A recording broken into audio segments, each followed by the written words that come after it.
함께 또 예배하게 돼서 너무 감사하고 반갑습니다. 오늘 하나님 말씀 보겠습니다. 요한복음 3장 16절 말씀입니다. 우리 한 절 말씀이니까요. 같이 읽도록 하겠습니다. 하나님이 세상을 이처럼 사랑하사 독생자를 주셨으니 이는 그를 믿는 자마다 멸망하지 않고 영생을 얻게 하려 하심이라. 아멘. 네, 오늘 이 본문 말씀 가지고 예수 그리스도의 속죄라는 제목으로 함께 말씀 나누도록 하겠습니다. 예수님께서 이 땅에 오셔서 죽으신 이유가 무엇일까요? 우리의 구원을 위해서입니다. 예수님이 우리의 죄를 위해서 죽으셨습니다. 우리 지난주에 함께 말씀 나눈 대로 예수님께서는 온전한 하나님이시고 온전한 사람으로 이 땅에 오셔서 우리의 죄를 위해 죽으셨습니다. 오늘 본문에서 사도 요한은 하나님께서 세상을 이처럼 사랑하셔서 독생자를 주셨으니 이는 그를 믿는 자마다 멸망하지 않고 영생을 얻게 하려는 것이다. 이렇게 말하고 있습니다. 하나님께서 그의 아들 예수 그리스도를 우리에게 보내신 것은 하나님의 사랑 때문이었습니다. 우리는 작은 선물 하나만 받아도 그것을 전해주신 분의 마음을 알게 되어서 감동하고 감사합니다. 하물며 하나님께서 그의 전부이신 아들을 우리에게 주셨다면 그분의 사랑에 대하여 어떻게 감사하지 않을 수 있겠습니까? 하지만 우리는 하나님의 사랑과 더불어 하나님의 공의에 대해서도 함께 생각해야 합니다. 왜냐하면 하나님께서 그의 아들을 우리에게 주신 것은 우리가 받아야 할 모든 죄에 대한 형벌을 그분께 담당하게 하셨기 때문입니다. 하나님께서는 우리를 사랑하셨기에 그의 아들을 주셨고 하나님께서는 공의로우시기에 우리의 죄값을 그분이 대신 받게 하셨습니다. 이렇게 예수 그리스도는 우리의 속죄를 위해서 죽으셨습니다. 우리는 보통 예수 그리스도의 속죄를 그분이 십자가에 죽으심으로 우리의 죄값을 치르신 것만 생각합니다. 하지만 예수님의 속죄는 그분의 순종을 포함합니다. 이것은 그분이 우리를 대신해서 율법의 요구에 순종하고 우리의 대표로서 성부 하나님의 뜻에 완전하게 순종하신 것을 말합니다. 그러니까 우리가 예수님이 우리를 위해서 대신 속죄하셨다, 대속하셨다고 하는 것을 생각할 때마다 그분의 죽으심뿐만 아니라 그분의 순종의 삶도 함께 묵상해야 한다는 것입니다. 오늘 우리가 그 이야기를 함께 나누도록 하겠습니다. 첫째, 우리를 위해 예수님께서는 순종하셨습니다. 만약 첫사람 아담이 하나님께 온전히 순종했다면 지금까지 모든 인류는 영원히 하나님과의 사귐을 누리며 살았을 거예요. 아까 우리가 찬양한 것처럼 눈물과 고통이 없는, 서로 싸우거나 또 서로를 해치는 그런 일이 없었을 것입니다. 하지만 아담은 불순종하여 타락했습니다. 반면에 둘째 아담이신 예수님께서는 이 세상에 사는 동안 철저하게 순종하는 삶을 사셨습니다.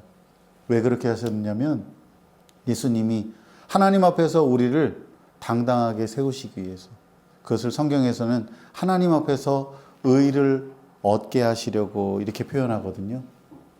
하나님께 완전히 순종하는 삶을 사신 이유는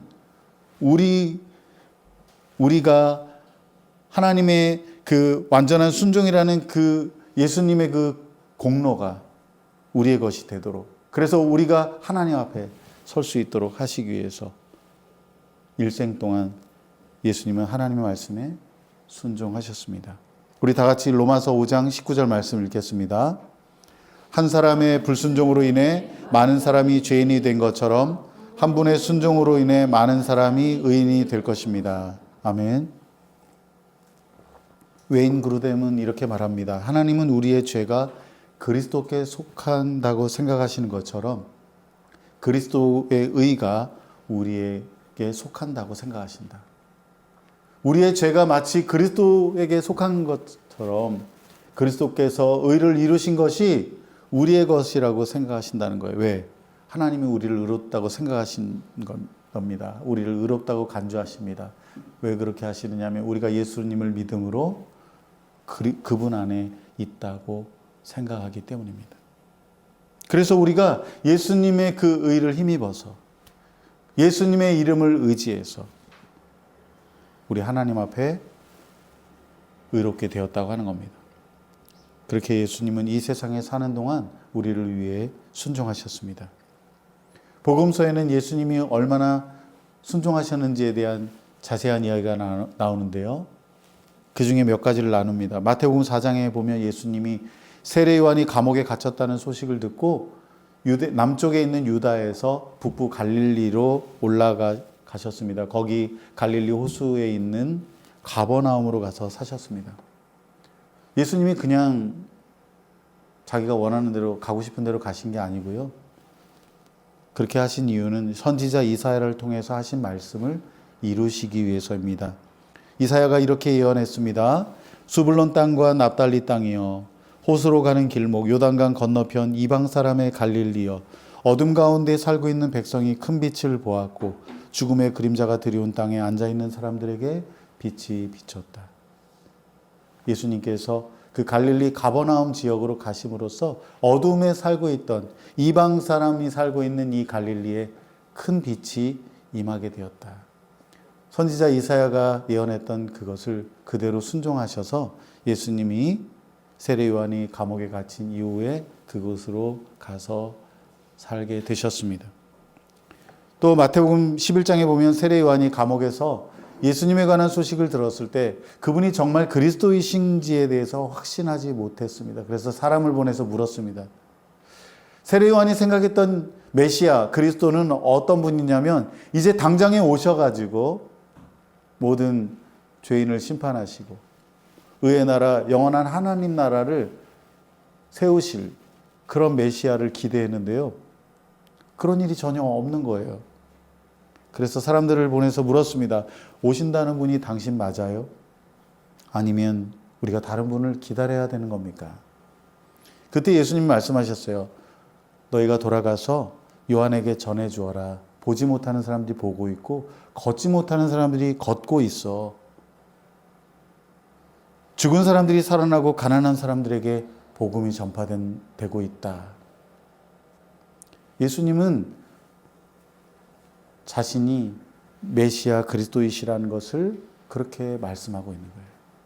메시아 그리스도가 오시면 어떤 일을 행하실 것인가 선지자들의 글에 나오는 내용이에요. 그분이 오시면 모든 타락으로 인해 깨어지고 망가진 세상을 사람들을 치유하고 회복하시는 거예요. 물론 예수님이 고쳐주신 사람들도 지금 살아있겠어요? 없죠. 예수님이 정말 병을 고치고 귀신을 쫓아내고 기적을 베푸시는 일을 그것만을 위해서 오셨다면 아무런 의미가 없었을 것입니다. 예수님은 그 모든 일을 통해서 그분이 가져오시는 하나님 나라가 어떤 것인가를 보여주신 거예요. 모든 깨어지고 망가진 세상을 예수님이 그렇게 고쳐주시고 회복하시고 치유하시고 살리신 것처럼 언젠가 영원한 하나님 나라에서 그 모든 타락을 전복하는 일들이 일어날 것이다. 그렇게 예수님이 자신이 메시아 그리스도이심을 예언하는 그 모든 말씀을 따라서 순종하셨고 그대로 행하셨습니다. 하지만 예수님의 완전한 순종을 말하기 위해서 우리가 빼놓을 수 없는 것은 예수님의 십자가입니다. 우리 다 같이 빌립보서 2장 6절부터 8절 말씀 읽겠습니다. 그는 하나님의 모습을 지니셨으나 하나님과 동등함을 당연하게 생각하지 않으시고 오히려 자기를 비워서 종의 모습을 취하시고 사람과 같이 되셨습니다. 그는 사람의 모양으로 나타나셔서 자기를 낮추시고 죽기까지 순종하셨으니 곧 십자가에 죽기까지 하셨습니다. 아멘. 하나님이신 그분이 사람이 되셨습니다. 하나님과 동등한 영광과 본질을 가지신 분이 자기의 모든 기득권을 내려놓고 종의 형태로 종의 모습으로 오셨습니다. 하나님이신 그분이 제한된 모든 인간의 조건을 갖고 사셨어요. 그러면서도 하나님의 말씀에 철저하게 순종하면서 사셨습니다. 이러한 예수님의 완전한 순종은 겟세마네 동산에서 그 절정에 이르렀습니다. 그때 예수님은 자신이 조만간 받아야 할 그 고난이 얼마나 고통스러운지 그 깊이를 아셨기 때문에 제자들에게 부탁을 하셨어요. 나와 함께 있어다오. 내가 마음이 괴로워 죽을 지경이다. 예수님 말씀하셨어요. 내가 마음이 너무 괴로워서 죽을 지경이야. 예수님께서 기도하셨습니다. 아버지여, 만일 내가 받아야 할 이 고난의 잔이 지나갈 수 있다면 그렇게 해주시기를 바랍니다. 견딜 수 없는 두려움과 근심이 그분을 휘감았기 때문에 그렇게 기도하셨습니다. 하지만 그 순간에도 예수님은 이렇게 기도하셨습니다. 그러나 내 뜻대로는 마시고 아버지의 뜻대로 하십시오.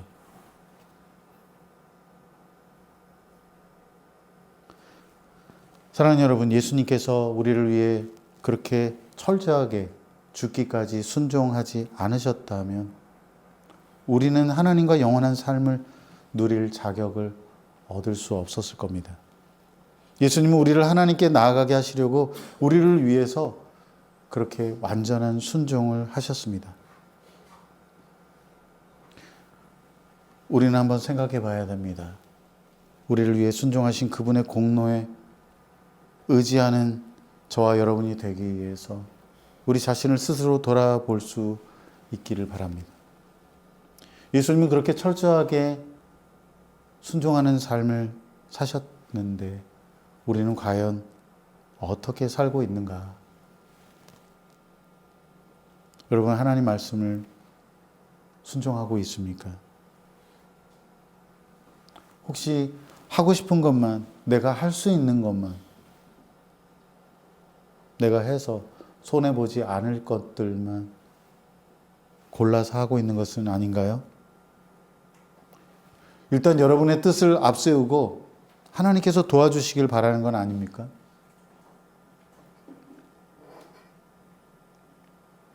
아버지 뜻대로 마시고 내 뜻대로 해주세요. 그렇게 하나님께 강요하고 도전하고 있지는 않는가요? 우리는 예수님을 본받아서 하나님의 말씀을 순종하는 삶을 살아야 합니다. 매일 매 순간마다 하나님의 뜻을 구하고 늘 내가 하는 일이고 소소한 일상이지만 그 속에서 하나님의 뜻을 순종할 수 있어야 합니다. 예수님처럼 내 뜻대로 마시고 아버지 뜻대로 되게 해 주십시오. 이런 것이 하나의 여러분의 영적인 습관이 되어서 하나님, 나는 이런 게 이렇게 되기를 바라지만 나는 그렇게 하는 게 더 좋지만 난 그게 너무 받아들이기 힘들지만 아버지의 뜻대로 되기를 바랍니다. 그렇게 순종하면서 우리 앞서 걸어가신 우리를 위해 예수님 완전한 순종을 행하신 우리 주님을 따라갔으면 좋겠습니다. 둘째, 우리를 위해 예수님께서는 고난을 받으셨습니다. 우리를 위해 예수님께서 완전한 순종을 하셨을 뿐만 아니라 우리를 위해 고난을 받으셨습니다. 물론 예수님이 받으신 고난의 절정은 십자가 죽음이에요. 하지만 타락한 세상에서 살았던 그분의 삶 전체가 고난이었습니다. 예수님은 태어나면서부터 이집트로 피난을 하셨습니다. 광야에서 사탄의 시험을 받으셨습니다. 유대 지도자들의 심한 반대와 핍박을 당했습니다.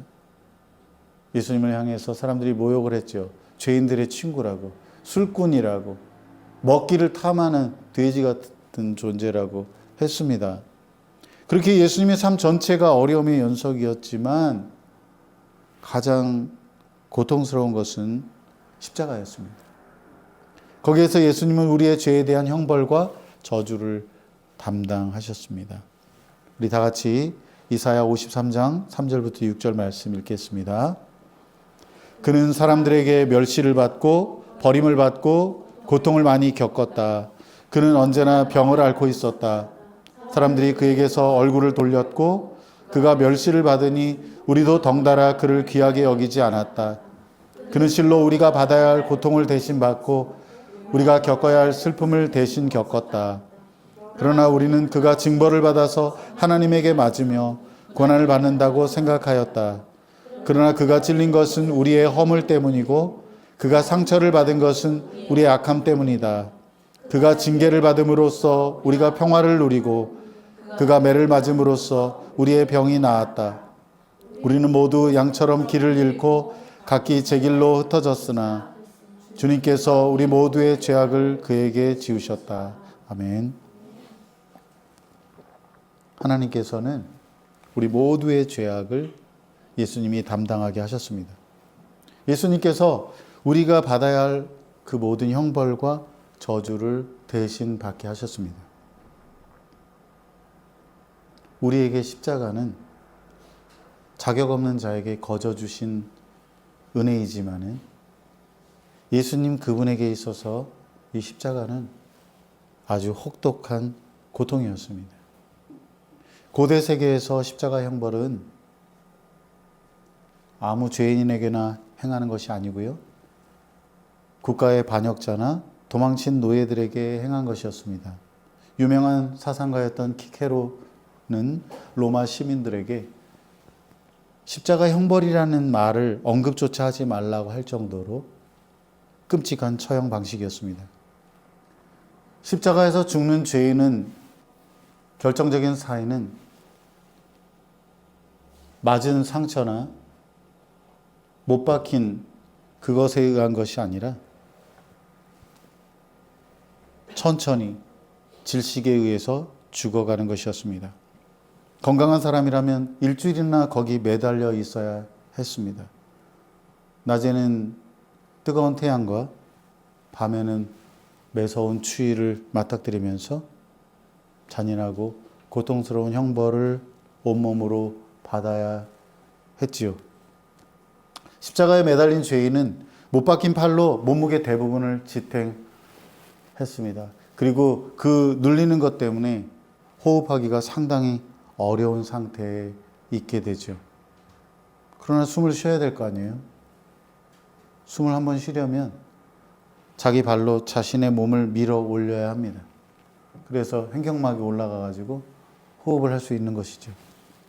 그때마다 온몸에 있는 상처는 그 고통의 진가가 무엇인지 다시 한번 일깨워 주었습니다.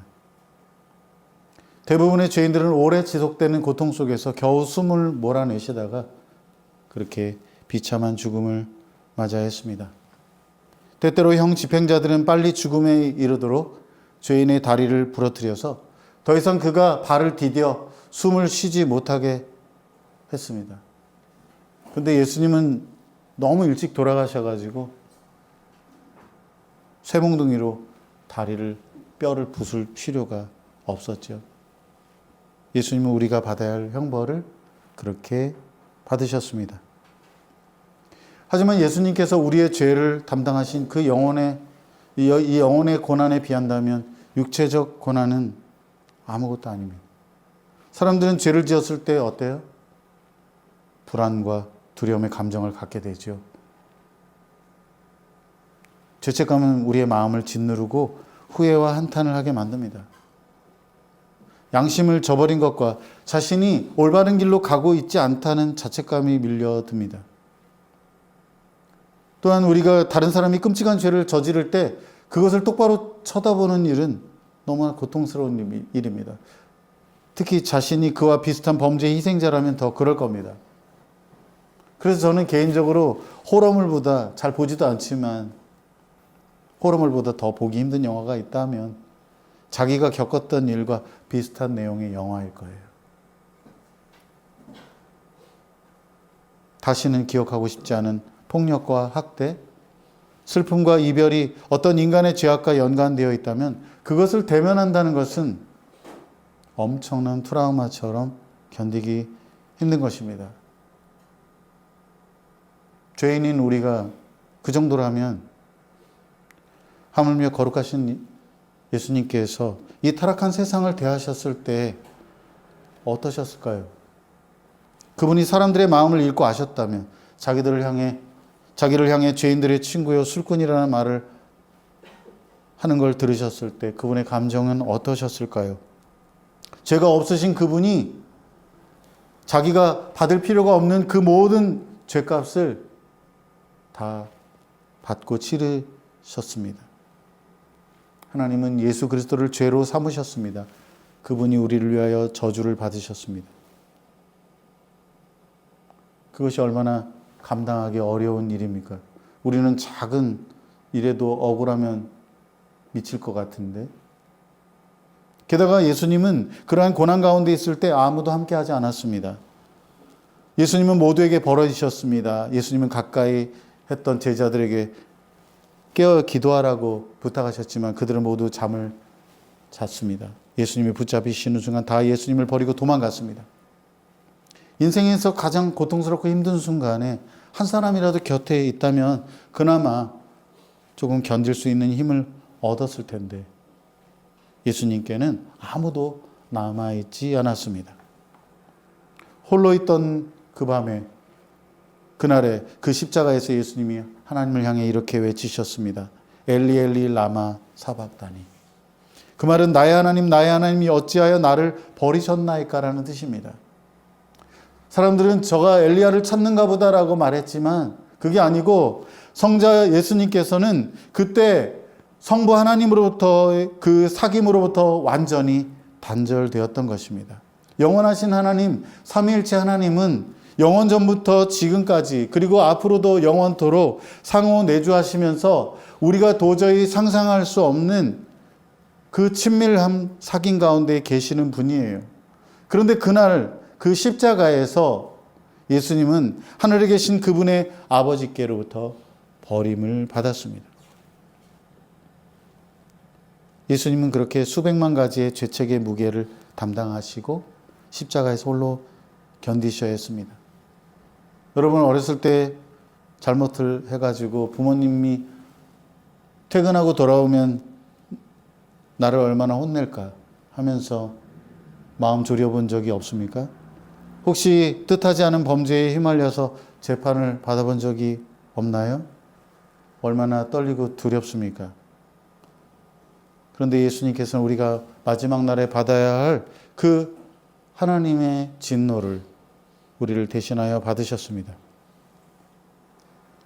그렇게 우리를 위해 속죄를 이루셨습니다.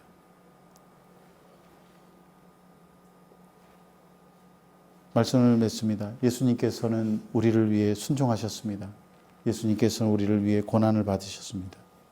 예수님은 순종과 고난을 통해서 속죄를 이루셨습니다. 그리고 그 속죄의 은혜가 우리 믿는 자들에게 주어졌습니다.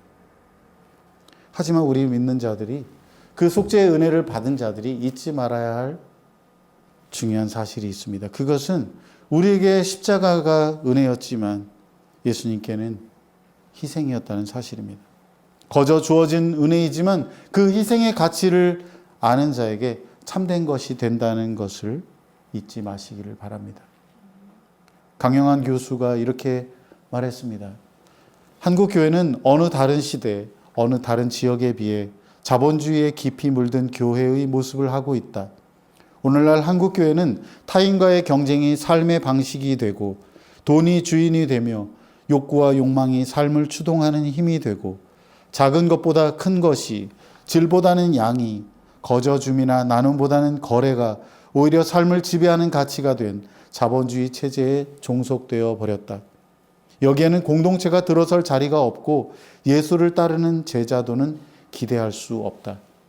예수 그리스도를 통해 받은 은혜는 손쉽게 유통되고 거래되고 값싸게 소비된다. 뼈아픈 지적입니다. 예수 그리스도께서 십자가에서 우리를 위해서 흘리신 그 피,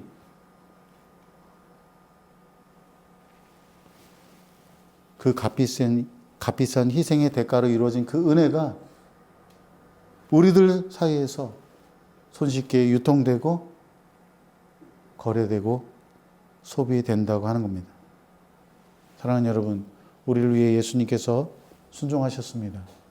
우리를 위해 예수님께서 고난을 받으셨습니다. 여러분은 한시라도 그분의 은혜를 당연하게 여기지 말기를 바랍니다. 값싼 은혜로 취급하면서 쉽게 거래하고 소비하지 말기를 바랍니다. 여러분이 처음 예수님을 믿었을 때 그 가졌던 감격과 사랑을 잃어버리지 말기를 바랍니다. 나 그때 은혜 받았어. 한때 좋았지. 그렇게 추억으로 여기면서 대충 살지 말길 바라요. 그것이 하나님의 은혜를, 그 십자가의 은혜를 손쉽게 거래하고 값싸게 소비하는 태도입니다. 항상 여러분의 삶의 자리에서 속죄하신 그분의 은혜를 기억하고 감사하며 살기를 바랍니다. 속죄의 은혜를 받은 사람답게 그에 걸맞는 삶을 살기를 바랍니다. 살아도 주를 위해서 살고 죽어도 주를 위해서 죽기를 바랍니다. 예수님을 본받아 순종하는 삶을 살고 예수님을 따라 고난받는 삶을 살길 바랍니다. 이것이 속죄의 은혜를 아는 사람이요 참으로 구원받은 사람의 모습입니다. 우리 모두 자신의 삶과 죽음을 통해 우리의 죄를 속하신 예수 그리스도의 은혜를 찬양하고 감사하기를 바랍니다. 또한 우리 모두 그 속죄의 은혜를 아는 사람답게 그에 걸맞는 삶을 살기를 바랍니다. 그러면 우리를 위해서 자기 아들을 아끼지 않고 내어주신 우리 하나님 아버지께서 영광을 받으실 것입니다. 기도하겠습니다.